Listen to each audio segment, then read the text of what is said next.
Hello students. तो अभी तक आपने रेस्ट एंड मोशन का कंसेप्ट पढ़ा भाई। उसके बाद आपने कोज ऑफ मोशन का कंसेप्ट जो कि फोर्स के रूप में हमने डिस्कस किया। उसके बाद नेक्स्ट चैप्टर आपने ग्रेविटेशन का पढ़ा और ग्रेविटेशन वाले चैप्टर में ही हमने वहाँ पर फ्लूइड्स के अंदर किस तरह से प्रेशर एक्सर्ट होता है वहाँ पर वो कंसेप्ट हमने देखा। इसके अलावा आर्किमिडीज प्रिंसिपल का कंसेप्ट हमने सीखा। इसके बाद भाई हम अगले चैप्टर को शुरू करने जा रहे हैं और हमारा नेक्स्ट चैप्टर जो रहेगा वो यहाँ पर रहेगा किस चीज़ का, वर्क, एनर्जी एंड पावर। तो सबसे पहले वर्क की हम बात करेंगे। तो वर्क जो है वो किस तरह से आप ले सकते हैं। जब किसी भी ऑब्जेक्ट के ऊपर हम फोर्स अप्लाई करते हैं तो एक कॉमन सी ऑब्जर्वेशन रहती है कि या तो वो डिस्प्लेस कर सकता है या फिर वो रेस्ट पोजीशन में रह सकता है। तो वर्क का कंसेप्ट दो बेसिक फिजिकल क्वांटिटी की प्रोडक्ट के रूप में लिया जाता है। वर्क जो है वो किन दो चीज़ों की प्रोडक्ट ली जाएगी भाई, फोर्स इनटू डिस्प्लेसमेंट। किसी ऑब्जेक्ट के ऊपर मान लीजिए हमने फोर्स F अप्लाई किया और उस फोर्स के इफेक्ट के कारण ये ऑब्जेक्ट यहाँ से यहाँ पर मूव कर गया और इसने यहाँ पर जो डिस्टेंस ट्रेवल की वो कितनी s ट्रेवल की, तो यहाँ पर जो वर्क परफॉर्म हुआ वो किसके इक्वल आ जाएगा, it will be F into S. इसके बेस पर ही वर्क की यूनिट को डिफाइन कर सकते हैं। वर्क की जो यूनिट होती है वो किसके इक्वल होती है भाई, जूल। तो 1 जूल जो है वो आप ले सकते हैं, फोर्स की यूनिट आप न्यूटन में लेकर चलते हैं और डिस्टेंस या डिस्प्लेसमेंट की यूनिट मीटर में लेकर चलते हैं।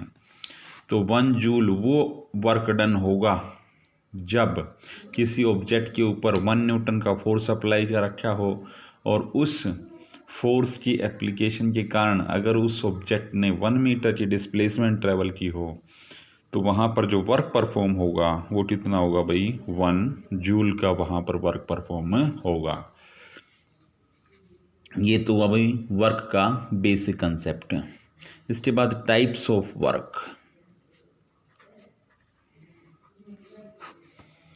वर्क की टाइप की अगर बात करते हैं तो कितनी टाइप यहाँ पर लेकर चलेंगे, पॉजिटिव वर्क, दूसरा है नेगेटिव वर्क और थर्ड टाइप यहाँ पर ली जाएगी भाई ज़ीरो वर्क। तो पॉजिटिव वर्क कब होगा, अगर फोर्स और displacement when F and S are in same direction।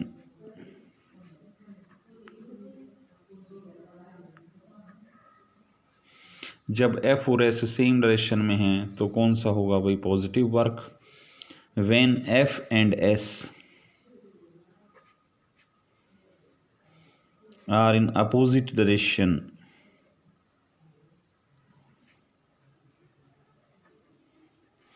तब जो वर्क लिया जाएगा वो कौन सा लिया जाएगा भाई, नेगेटिव वर्क। और ज़ीरो वर्क के डिफरेंट केसेस लाई करते हैं। क्या क्या लाई करेंगे इसमें जो है F में बी ज़ीरो, डिस्प्लेसमेंट S में be zero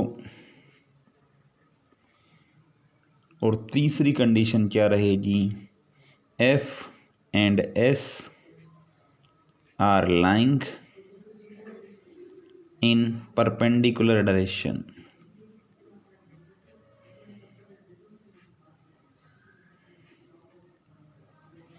F and S are lying in perpendicular direction। तो ये डिफरेंट कंडीशंस बताई हैं भाई पॉजिटिव वर्क डन के लिए। फोर्स और डिस्प्लेसमेंट सेम डायरेक्शन में रहेंगे। जैसे हम यहाँ पर कोई ब्लॉक हम यहाँ पर लेकर चल रहे हैं और उसके ऊपर हमने फोर्स अप्लाई किया राइट साइड में, और ये राइट साइड में ही डिस्प्लेस होकर यहाँ पर पहुँच गया। तो एफ बी इसी डायरेक्शन में है और एस बी हमारी इसी डायरेक्शन में है। तो इसीलिए यहाँ पर ये जो टाइप ऑफ वर्क डन होगा वो कौन सा होगा, पॉजिटिव वर्क डन। इसका एग्जाम्पल आप ले सकते हैं, किसी बॉल को आप फ्री फॉल करवाते हैं, किसी बॉल को फ्री फॉल करवाते हैं तो बॉल किस डायरेक्शन में मूव करती है भाई, डाउनवर्ड डायरेक्शन में। तो डिस्प्लेसमेंट भी किस साइड में हो गई, डाउनवर्ड डायरेक्शन में। और अगर ग्रेविटेशनल फोर्स की बात करें तो ग्रेविटेशनल फोर्स भी वहाँ पर अर्थ अपनी तरफ अट्रैक्ट कर रही है, तो एफ की डायरेक्शन भी यहाँ हो गई डाउनवर्ड। तो एफ और एस दोनों सेम डायरेक्शन में होने के कारण वहाँ पर जो वर्क डन होगा वो कैसा होगा, पॉजिटिव वर्क डन। अगर नेगेटिव वर्क डन की बात करते हैं तो हम बॉडी को तो बॉल को तो किस डायरेक्शन में थ्रो कर रहे हूँ, अपवर्ड डायरेक्शन में। डिस्प्लेसमेंट तो किस डायरेक्शन में हो रही हो, अपवर्ड डायरेक्शन में। और ग्रेविटेशनल फोर्स अब किस डायरेक्शन में उसको खींचने की कोशिश करेगा, डाउनवर्ड डायरेक्शन में। तो इस केस में जो वर्क डन रहेगा वो कौन सा रहेगा भाई, नेगेटिव वर्क डन, क्योंकि यहाँ पर फोर्स और डिस्प्लेसमेंट एक दूसरे के अपोजिट डायरेक्शन में एक्ट कर रही हैं। इसी तरह से अगर हम जीरो वर्क डन की बात करते हैं तो जीरो वर्क डन के लिए किसी ऑब्जेक्ट के ऊपर हमने फोर्स अप्लाई ही ना किया हो, एफ वहाँ पर क्या हो, ज़ीरो हो, तो एफ जीरो होगा तो W is equal to F into S था, तो zero into S, zero work done आ जाएगा। इसी तरह से दूसरी कंडीशन क्या हो सकती है भाई, डिस्प्लेसमेंट ज़ीरो हो, तो डिस्प्लेसमेंट जीरो होगी तो यहाँ पर एफ इंटू ये ज़ीरो, ये भी ज़ीरो हमारे पास जूल में आ जाएंगे, क्योंकि वर्क डन की यूनिट हमारे पास किस में ली जाती है, जूल में ली जाती है।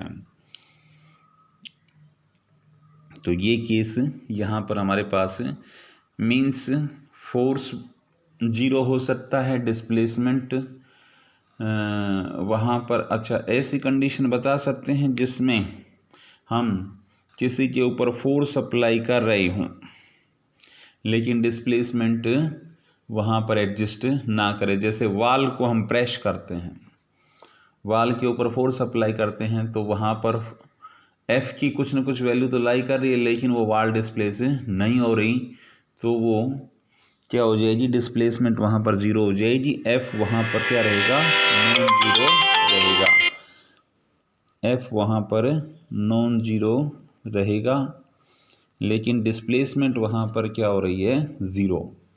इसी तरह से क्या कोई ऐसा एग्जांपल बता सकते हैं जिसमें एफ़ की वैल्यू जो है वो ज़ीरो हो रही हो लेकिन डिस्प्लेसमेंट नॉन ज़ीरो हो, डिस्प्लेसमेंट नॉन ज़ीरो हो।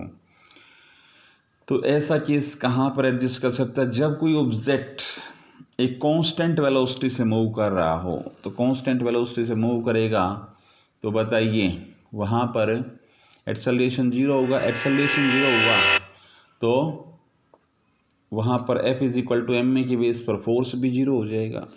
तो फोर्स तो जीरो होगा लेकिन क्योंकि कांस्टेंट वेलोसिटी से मूव कर रहा है इसलिए कुछ ना कुछ डिस्प्लेसमेंट वहाँ पर एडजस्ट कर रही है। तो ये दो केसेस यहाँ पर बने हैं भाई जहाँ पर वर्क डन की वैल्यू हमारी ज़ीरो आ रही है। तीसरा केस आपके पास कौन सा बनेगा, जब फोर्स और डिस्प्लेसमेंट एक दूसरे के परपेंडिकुलर डायरेक्शन में एडजस्ट कर रहे हों। ये मान लीजिए कोई सर्कुलर पाथ आप यहाँ पर लेकर चल रहे हैं। अब यहाँ पर इस सर्कुलर पाथ पर कोई ऑब्जेक्ट मूव कर रहा है और सेंट्रीपिटल फोर्स जो होगा, अब इस सर्कुलर पाथ पर मूव कर रहा है तो डिस्प्लेसमेंट की तो मान लीजिए ये डायरेक्शन हो गई और फोर्स की ये डायरेक्शन हो गई। यहाँ पर इन दोनों के बीच में एंगल कितना बन रहा है भाई, 90 डिग्री। तो जब आपको बताया था तीसरी कंडीशन किस चीज़ की, वर्क डन की, ज़ीरो की, कब, जब when force and displacement are perpendicular to each other.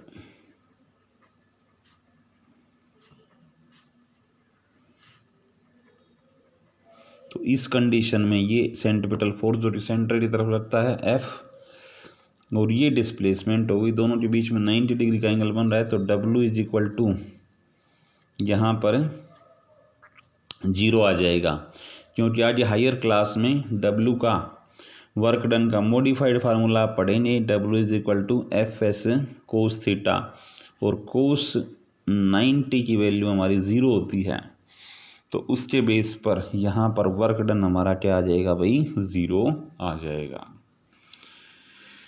तो ये कंसेप्ट था भाई वर्क डन का, उसके यूनिट को हमने डिफाइन किया और उसकी 3 टाइप्स के बारे में यहाँ पर हमने जाना।